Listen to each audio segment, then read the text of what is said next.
friends, I'm doing another crochet or knit hangout let's chat video. So how are you guys doing today? I hope that today finds you well. There's been a lot going on in the world, I'll tell you, but I hope that you all are doing well, and just keep praying for people in Ukraine, you guys, because it's been weighing on my heart a lot lately. And if you have the ability to donate to some good, worthy causes to support the Ukrainian people, please do that. Okay, I promise I'm not going to sit here and talk about that. But it's been on my mind, and we're doing a chat, so I chat about things that are on my mind. So there it is. Also, I hope you have your coffee or your tea or your soda or whatever your favorite beverage is. I have mine. And if you would like to buy me a cup of coffee, there is a link in the description. You can go to Ko-Fi. You can buy me a coffee. That money just goes to support the channel here so I can keep making this stuff for you guys, which I absolutely love doing. And that is just another way for you guys to support the channel. And if you do choose to make your cup of coffee a monthly thing, I'm working on making some like specific members content for you guys that other people don't have access to. So buy me a coffee. Oh, and I will for sure shout you out in my next video, like 100%. Anyone who buys me a coffee, you get a shout out for sure.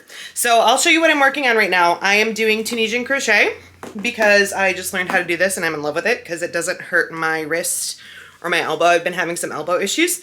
And so this is what I'm working on right now. Just a pretty wide stripy scarf. This yarn is Lanabella from Ice Yarn, and I will link that down in the description below. It is a wool and acrylic blend. I absolutely love this stuff. I worked it into a scarf on my knitting machine and just wasn't blown away with it because of the size, like the width of it. So I am unraveling it and I am reworking it into something that I like. And I love diagonal stripe scarves. Horizontal stripes, vertical stripes are great, but there's something about diagonal stripe scarves that I just really, really love. I feel like there's not a ton of them. Like that's not typically what people do, is C2C crochet scarves, because this is Tunisian simple stitch. It's just worked up in a C2C format. That's why my working row here is diagonal. So yeah, that's what I'm working on. I have so many projects, so many whips going, but I talked about all of those in a different video, which if it isn't up already, will be up very soon. I have so many projects going right now, but that's good. I really like having a lot of whips. Like I can't have like 10 whips going or something like that. Although technically I probably do, but we just call a lot of those UFOs, unfinished objects, because they were something that I tried, I started, I either wanted to see how the yarn worked up, or I just, you know, wanted to keep my hands busy and I started something and it's like, oh, that'll be fast and easy. And then I just immediately get bored with it and it just sits in the corner. Or it'll be something like I have an idea for a pattern in my head or something that I want to see if it works out. And then I get into it and I'm like, I hate this. I'm not doing this. Oh man. I very rarely work from actual patterns. I pretty much only work from my head. And so it's just kind of one of those things where it's like, I have lots of UFOs for that reason, because I'll get started on something and I'll either get frustrated because it's not working out how I wanted it to, or it just doesn't wind up being something that I like. Like I'm just not in love with the project after all. So I set it aside. And it's one of those things like, yeah, maybe I'll come back to it, maybe I won't. But either way, it's all enjoyable. Working with yarn is always enjoyable. What are your favorite yarns to work with, you guys? Like I'm curious about that. Like this Lanabella is a single ply construction, so people might call it like a roving style yarn. Here, I'll show you. You can, it's a little, whoop, there we go. Single ply construction. Really nice and smooth. I'm curious what your favorite yarns to work with are. I like acrylics, obviously. I work with them a lot. But that is more out of my budget than what I would actually like if I had an unlimited yarn budget, what I would actually purchase. I could very easily become a yarn snob if I just had money to drop on yarn and was not concerned about cost. But you still can't go wrong with the durability of acrylics, especially for blankets and things like that. But for me, I would say that my favorite yarn content is either wool or wool blends. I really love the feel of wool and working with wool. And I'm not talking about scratchy wool. I'm talking about like nice wool. Like, not that scratchy wool is bad. It's just not something that I enjoy working with my hands. I need it to be a little bit softer. I get really bad eczema and eczema rashes on my hands. I know it's gross. You didn't know that, right? But because of that, working with yarns that are particularly scratchy is really irritating for my skin, and so I tend to avoid those if I can. I don't usually have any issue with wool unless it's like a particularly scratchy wool. And I love single ply construction. It's my favorite. I don't mind plied yarn. I work with plied yarn all the time. But if I had to choose only one thing to work with for the rest of forever, it would be single ply construction yarn. So that's me. I really like cotton yarns as well. Cotton acrylic blends is one of my favorite blends to work with. But it's just a little, like, it gets a little tight for my hands and for my wrist and for I have wrist issues as well. My crocheting hand is a mess. This whole, like, half of my body is just, like, it's a mess. But I won't get into that. So it can be a little hard on my wrist, and it can give me wrist pain to work with cotton a lot. So I found that acrylics and wool blends are the best things for me to work with and kind of try to stick with. So that's me. Yeah, I didn't break my wrist. I tore a ligament in my wrist when I was like a teenager. I was probably like 15. And didn't think that there was anything seriously wrong with it because I just twinged it like taking off one of my winter boots. And so I went like 2 years of having wrist pain off and on and just never getting it checked out. And then finally, when I must have been 14 when that happened, because when I had surgery on my wrist when I was 16, because they gave me a bunch of MRIs, they couldn't find anything. They're like, well, we'll just open you up and see what's going on. I'm like, okay. And so they got everything fixed, but ever since then, my hand's go numb, which is a bummer. And it means that I tend to have wrist pain if I'm doing something that just is not a happy motion for my wrist. It's also really a bummer because I played the cello in high school and I had to give that up because my your right hand is your bowing arm and your bowing hand, and the motion of bowing on the cello, like my hand would instantly go numb, like instant. And I would have so much pain after every time that I practiced that I had to give it up. But I still love the cello. If I could still play, I would. I really was hopeful that I could become really very good at it. But that did not happen. So I do other things, but I still kind of have to be watchful of what my body's telling me and what it's doing. So I've been having some like tendonitis issues in my elbow, which is gross. But if you can see like my hand motions while I'm doing this Tunisian crochet, like my hand over here, like this pretty much doesn't move at all. Pretty much all the movement is in my yarn hand. I don't know if that's technically correct technique. Is there really correct technique? I mean, I feel like as long as you're able to do it comfortably and quickly, like however you stitch is up to you. But that is why I have been doing some Tunisian crochet lately. So, and it's really fun. I've really liked it. I bought this cheap set of crochet hooks, Tunisian crochet hook set on Amazon for I think like $15, and it came with like 20 some hooks. Like it came with a lot. Like it came with like metal ones, long metal ones, and it came with these, which are bamboo, and then it has a cord on it. And just because I wanted to try it out, I didn't want to invest in an expensive hook set if it was not something that I was going to really enjoy, which I should have known that I would enjoy it. I mean, it's a form of crochet. How would I not enjoy it? But I didn't want to spend the money on something until I'd given it a try. So I, of course, have really been enjoying it. And so I splurged and I spent money on a interchangeable hook set from Knit Pro, and that is in the mail right now. So it's getting shipped from Great Britain, so it's going to take a couple of weeks to get here. But that's okay, because these still work all right. And ultimately, I probably wouldn't have even bought the other set, except for the fact that the end of this hook, I want it to be just a little bit pointier to kind of pick into the stitches for Tunisian crochet. And some of the bamboo hooks that I worked with, because I had immediately tried it with like all different weights of yarn. Some of the hooks that I have, because I didn't like the metal ones, I like the bamboo ones with the cord, and some of the bamboo ones are rough and want to catch and frame my yarn. So I know that that could be fixed probably with just a little bit of sandpaper, but at the same time it was sort of like, well, I know that I like this, so I'm just gonna get the hooks that I want. So that's what I did. Oh man, what else has been going on?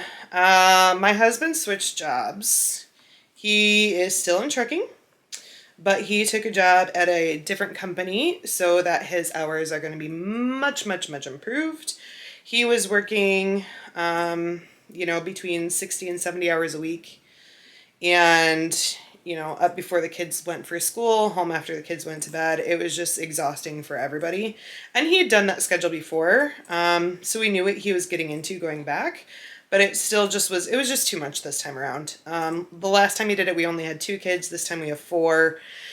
And it was too much. So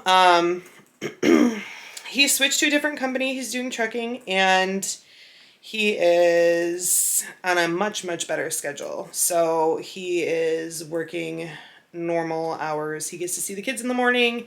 He is home for dinner every night. It works out really, really nice. So we have all been enjoying that immensely.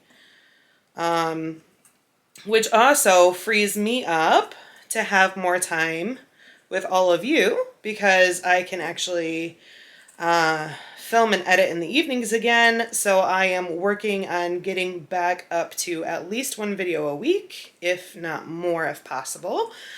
And that is kind of my plan going forward. So I'm curious, like, it's hard for me to know what you guys' favorite videos of mine to watch are. I know there's some diehards of you out there who watch everything I post, which is incredible. You guys are awesome.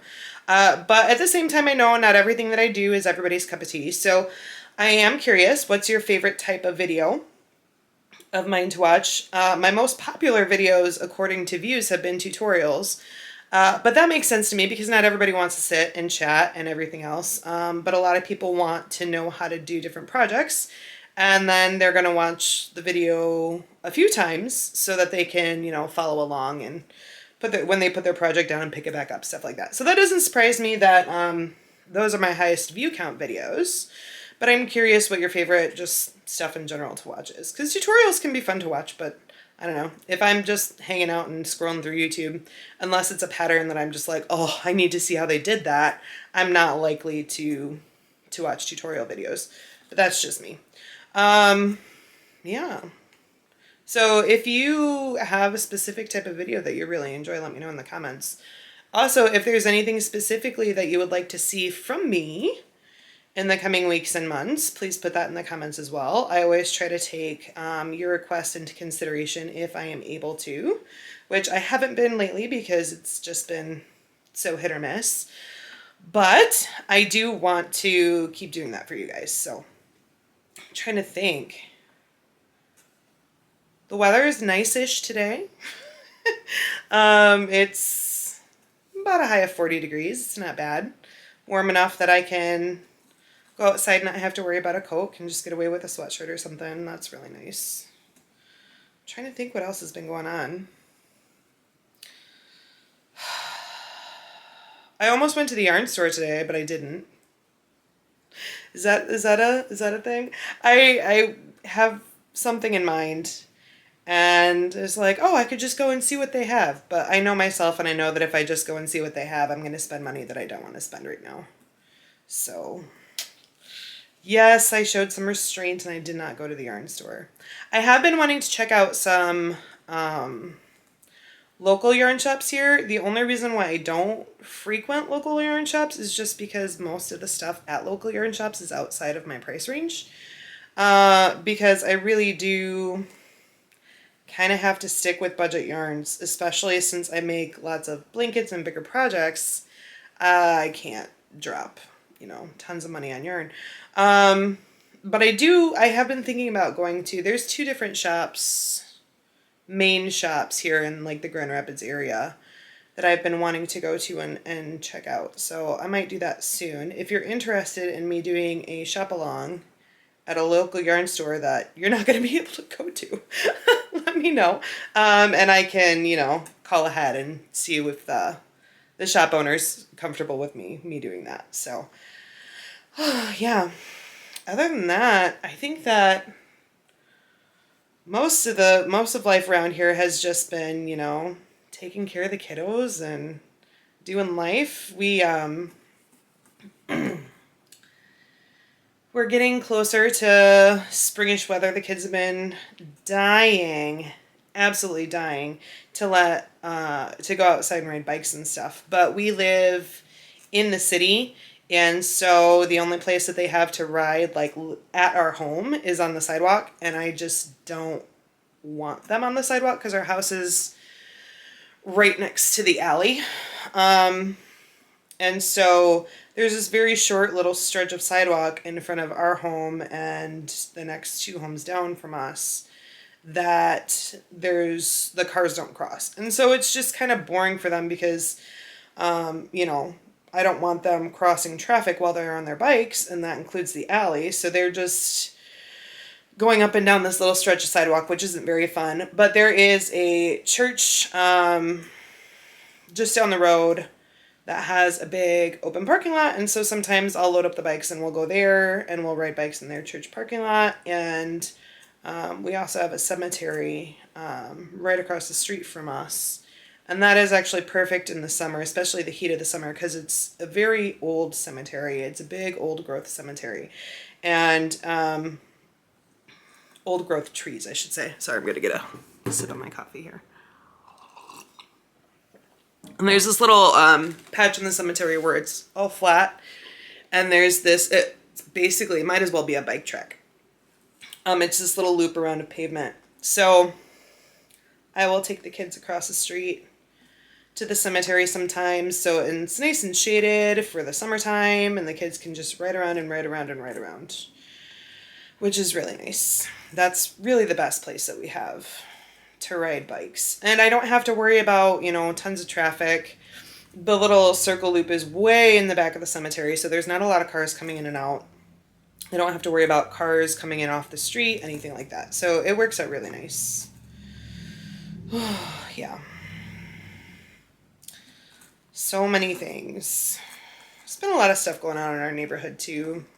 I won't go into that too much, but we live in what would be considered kind of the rough part of town, and the weather's getting warmer and things are getting a little more violent. I've been hearing more gunshots and stuff outside the house and things like that. So not my favorite, but I am very thankful for my community, and I am very thankful for my neighbors. I have wonderful neighbors who I love dearly, and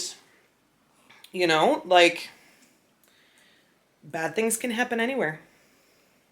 Just because I live in the city doesn't mean that, bad things can't happen anywhere. And I really do, I love my town. I love Grand Rapids. It's a great city. Has its problems, for sure. But having been born and raised here, it's just home. I'm very, very thankful that my husband, because he's originally from Northwest Indiana, that when we met and started dating that, you know, well, we met at school because he was going to college here. We met at college. That when we got together, it kind of wasn't even a question. It was like, yeah, of course we're going to stay in Grand Rapids. Excuse me. He had 2 more years of school when we got married. We got married young. He was 20, I was 24. When we got married. So he still had 2 more years of school. And we stayed in Grand Rapids, obviously, for that. But then, you know, at that point, our home was here. Our lives were here in a lot of ways. Not that he doesn't have wonderful family and good connections back in Indiana.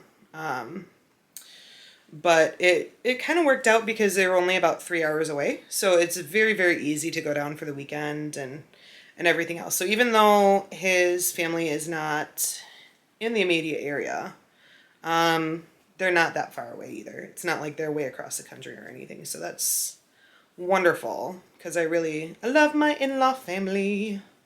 They're wonderful. So I was actually just talking to my kids this morning because they were talking about their grandparents. Oh, we haven't seen Grandma and Papa from Indiana in a long time. Can we go visit them soon? Yes, we can go visit them soon. So I got to figure that out. But yeah, parent-teacher conferences this weekend too. Whew, that'll be fine. It's just one more thing that I got to find a babysitter for. Isn't that always how it goes? Like, I always gauge, like, my week based on when I need babysitters and when I can get away with, you know, just taking the kids with me and everything else. I was really proud of myself. I don't like going to the store with my kids. I just don't. There's 4 of them. I'm so outnumbered. And they are relatively well behaved in the store, but I mean, there's so much to see, and it's so like overwhelming for them, and they're kind of all over the place, and then they ask him, well, can we get this, can we get that? Anyways, you know how it is. And so I hadn't taken the kids to the store, like the big box store, grocery store around here. It's called Meijer. I hadn't taken them to Meijer in like 6 months. And I couldn't get around to it the other day. I had to go to Meijer. They had to come with me. And they did great. And I was proud of myself because my anxiety and my depression tells me that if I go to the grocery store with my kids, the world is going to fall apart. But it didn't, you guys. Funny how that happens. And they did really great. My oldest did insist on pushing the shopping cart around, which was fine until she decided to run with the shopping cart, and she ran straight into the back of my heel. I got a massive bruise on the back of my heel. People thought like something horrible had happened because I literally shouted in the store because it hurt so bad. And for a second I thought she might have broken my heel. She didn't. It was just one of those things. And she immediately felt horrible, you know. And it was fine. We got through the rest of the store fine, but it was just kind of one of those things. It was so sweet because they have all the plants in the front of the store and like the little garden area. And my oldest daughter's name is Rosie, so she always likes to look at the roses. And so we were looking at the cut flowers, and then they had tons of potted plants and house plants out there too. And then there was one little container, and it was filled with bunches of lavender, dried lavender, and none of the flowers smelled except for the lavender. But I always love being able to take the girls to look at green things, and they all wanted to take lavender home with them, which we didn't this time, but it smelled wonderful, and it was happy to see all the green things again. There's gardens here in Grand Rapids called Frederick Meyer Gardens, and they have a greenhouse, a tropical greenhouse, where it is, 80 degrees all winter long, and just filled with these giant, towering, gorgeous tropical plants. And I have not taken the kids there this winter. I really probably should, because I know that at least my oldest, Rosie, she has some seasonal affective disorder going on. She's getting, cabin fever and stir crazy with the winter kind of dragging on. And so it's like, I should probably take the kids there and let them have some, feel the warmth of the greenhouse and see green things. And they have a thing too where they fill the main giant greenhouse with butterflies. They call it the butterflies are blooming. So this time of year in the spring, right when everybody's just about had it with winter, they have all the butterflies in there. And so it's really fun because the butterflies just fly around in the greenhouse. And so, you know, the butterflies can land on you. You can get close up to them. You can see them. They have a cocoon house where you can watch the butterflies come out of their cocoons and hatch that way. It's really, really fun. Frederick Meyer Garden is a fantastic place. If you ever wind up coming to Grand Rapids, I highly recommend it. Especially in the summer, they have a massive sculpture park. And just acres and acres and acres of land. And they have a whole giant Japanese garden as well. The Japanese garden is gorgeous in the spring because they have all of the apple trees are in bloom, or the cherry blossoms are in bloom. And it's this beautiful walk around this pond with waterfall features and Japanese sculpture and all this different stuff. It's absolutely gorgeous. The Japanese garden is my favorite. But we had a membership there for a while, but we haven't done that in a couple of years just because of, you know, life and finances and COVID, that too. But I'm hoping to be able to get a membership again this year because they have a giant children's garden as well, which is super fun. They have like a big water play area for the kids that is in the shape of the Great Lakes. So you can see how the water level changes from Lake Superior all the way down to Lake Ontario. Because Lake Superior has the like highest above sea level and then it goes down, and then Lake Ontario has like the lowest water level. And so they have boats and things, so you can like make the boats ride all the way down the waterways through the Great Lakes, which is really fun. That is always a highlight. And you have to bring your kids in their wet clothes. Like, you just have to have them in a bathing suit. There's no way around it. Bathing suit and water shoes when you go to the garden. Then, you know, you let them play for an hour. And then you let them run around in the children's garden and on the play sets so they can dry off. And then, you know, you load them all back up and you head home. It's a fun place. We actually, my husband and I went there on a date a couple years ago now, and there was a great blue heron in one of the ponds at the garden, and it was kind of on the secluded pathway, kind of deeper in the garden, and I thought that it was a sculpture, and it just stood there. Like, Rob and I, like, we just stood there staring at this bird for like 5 minutes. We're like, is that real or is that a sculpture? Like, I cannot tell. Because it was just so dead still. And sure enough, it was an actual bird. I've never seen, live in front of my eyes, not like in some nature documentary, an animal that close to me just like stock still. Just like didn't blink, like nothing. Like I couldn't, like sometimes you can see like their chest rise and fall from where, nothing. I couldn't see it. I was just like, oh my goodness, that's a real bird. Anyways. I love herons and cranes. I think they're beautiful. In northwest Indiana, it's actually just a big field, but it's a place where the sandhill cranes come every year during their migration, and they always land in the same field, and so they have an observation deck there where you can go and see the sandhill cranes. That's always fun too. I'm trying to think.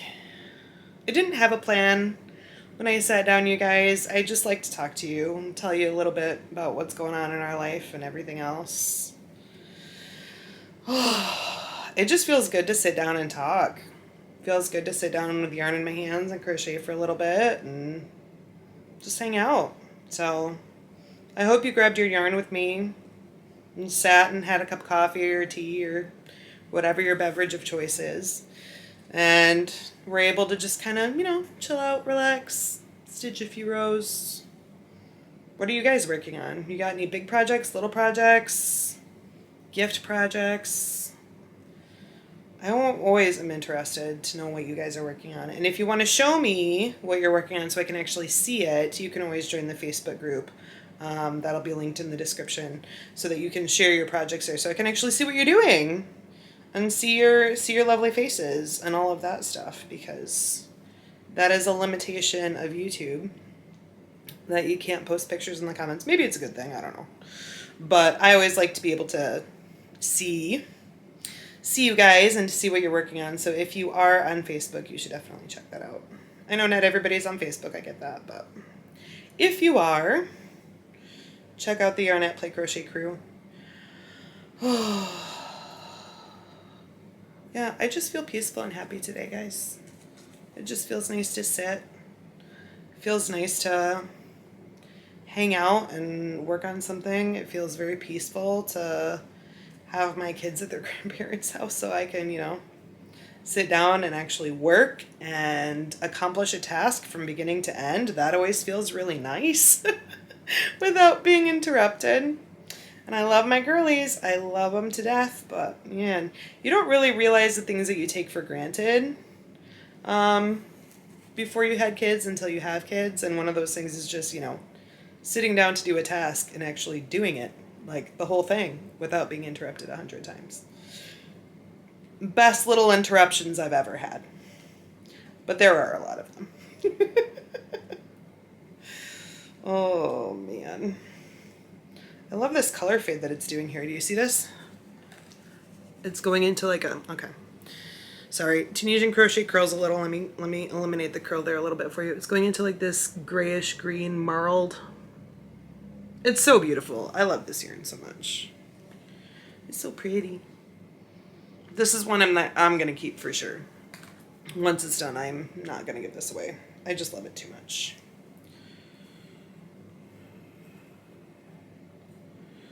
Oh man. Well, I don't really have a ton else to say, so I guess I'll cut the video short. Thanks for hanging out with me, guys. Thanks for grabbing your cuppa and having a little yarny chat with me. I hope that the day finds you well. I hope that the day finds you blessed. And if you are able to, like I said at the beginning of the video, I will go ahead and post the links in the description for some verified sources that you can donate to assist with the situation in Ukraine right now, if that is on your heart and mind and would like to do that. I will post those in the description, but be praying for the people of Ukraine. Be praying for the people of Russia. This is a crazy time, and, you know, not all is lost. Not all is evil. And God is good all the time, you guys. So, all right. Nearly at the end of my row. I can't push the button to turn off the thing until I finish my row, you guys. You know how it is. Almost there. Oh, and I for sure will show you my crochet hooks when they get here. I'm so stinking excited. That's the most money I've ever spent on crochet hooks, so I'm like, I want to show them off. All right. End of my row. End of my video. Bye, Yarny friends.